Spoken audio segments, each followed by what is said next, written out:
Matt McMahon has always preached a next man up philosophy, but unfortunately there is a downside to that philosophy when players like Anthony Smith and Daquan Smith get hurt. Other players have to step up and fill their roles. You know, I really don't know how to describe the ending of today's state championship in a good way, because there were so many ways to describe how that fourth quarter went for the Mayfield Cardinals. And that's right, Jeff. No matter who you talk to, you'll never hear a bad word said about David Barnes, and you know that by just looking at the outpouring of support through social media following his passing this past weekend, from opposing head coaches to former players. Well, we've watched Ja Morant do some pretty special things throughout the season, but I think it's safe to say that what we saw him do tonight in the NCAA tournament against Marquette, that tops pretty much everything we have seen. That's right. If you look at the Murray State roster this year, there are three guys that have started every single game this year for the Racers, and that's Ja Morant, Shaq Buchanan, and Tevin Brown. For the Graves County Eagles, if they want to get a win over the Blue Tornado, they're going to have to rely on their defense. And what better way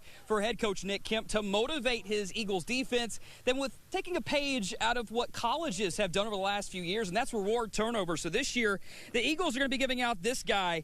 It weighs a ton. It's the turnover chase.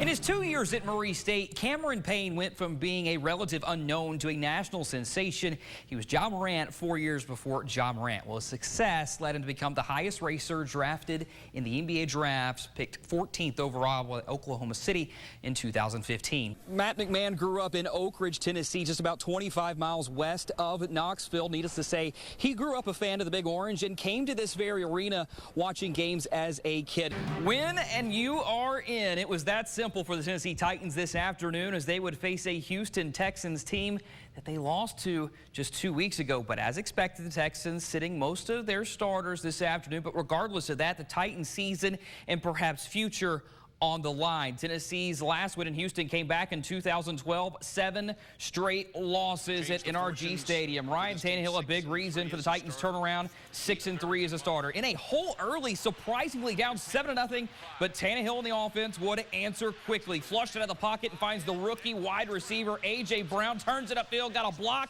and 51 yards later, he's into the house. 124 yards receiving for Mr. Brown. Game tied at 7. Second drive of the game in the second quarter. Tannehill rolling out of the pocket again and throws a beautiful pass to Michael Pruitt, the former SIU Saluki. The go-ahead touchdown, 14-7 Titans at the half. Jump to the fourth quarter now, 21-14. Titans knocking on the door, give it to Henry. It throws the stiff arm and then runs people over, getting into the end zone for the touchdown. He would start to take over later in the quarter. Same score. Henry needing just 8 yards to set the 2019 NFL rushing mark. He would get that and much, much, much more. 53-yard touchdown, 211 yards rushing, and Tennessee is playoff bound as they win 35-14 the final. It's exciting. You know, we finished the season. Next week, they will face the New England Patriots, who lost to Miami this afternoon, moving them down to the wild card round. They faced each other last season, the Titans winning that one, their biggest win of the season last year, 34-10. Game time next Saturday at 7:15. They will go to work under the lights. Well, St. Mary boys basketball coach Will Overstreet has been suspended by the school following an arrest on Saturday morning. Overstreet was arrested on suspicion of DUI. Assistant coach Chase Denson will take over as interim coach. Overstreet is currently in his first season as Vikings head coach, where they were playing in Carbondale over the weekend. Eleanor Spry, director of St. Mary's School System, said this: "Our goal is to make the situation as minimally disruptive to our team as possible so that they may continue to focus on the next games ahead of them. We ask you to join the St. Mary community in praying for Wes and his response to the issue at hand. We know it's through God's grace that we are given redemption and the opportunity to renew our lives." For more on that statement, just head over to our web channel at WPSDLocal6.com.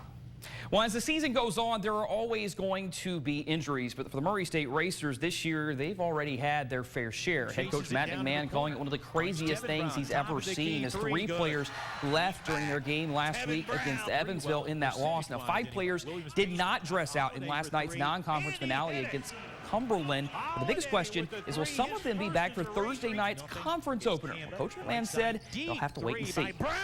It's unfortunate, but it's part of it, so we got to focus on who's healthy and able to play and continue to work to get some of these other guys back. Hope to get Javion back. He took a shot to the head in the Evansville game. Darnell is still out with a leg injury. Whitley and Matt Smith still working their way back, and then Chico's still out indefinitely with the hand. So way too long of an injury report, but it is what it is.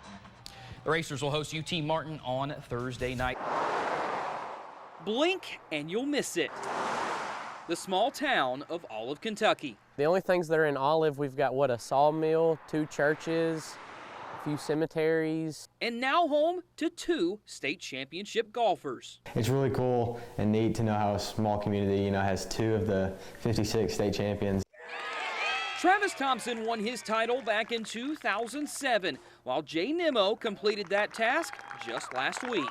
For us to be in the small community of Olive is really special because there's a pride with being from Western Kentucky. And they only grew up yards apart. Get on the edge of our property and hit a driver. I mean, it's no doubt I can get it there, and he can do the same. He won in 07, and I was, 5 at the time, so it was kind of cool to know we had a state champion right down the road. Despite being 11 years older, Thompson knew who Nimmo was as well. I knew that there was this little boy across the street he was a lefty, and he was always practicing and trying to get better, but something was special with this kid. Which made Nimmo's run at this year's state title bring back a lot of memories for Thompson. I really, really wanted to be there, but I did text him and really tried to tell them, guys, I know I'm not there, but I really, really wish I was. They were very, very cool messages to get, and to build on that going to the next day was pretty cool. If you're not paying attention, you will drive right through the tiny town of Olive, Kentucky, but thanks to this road sign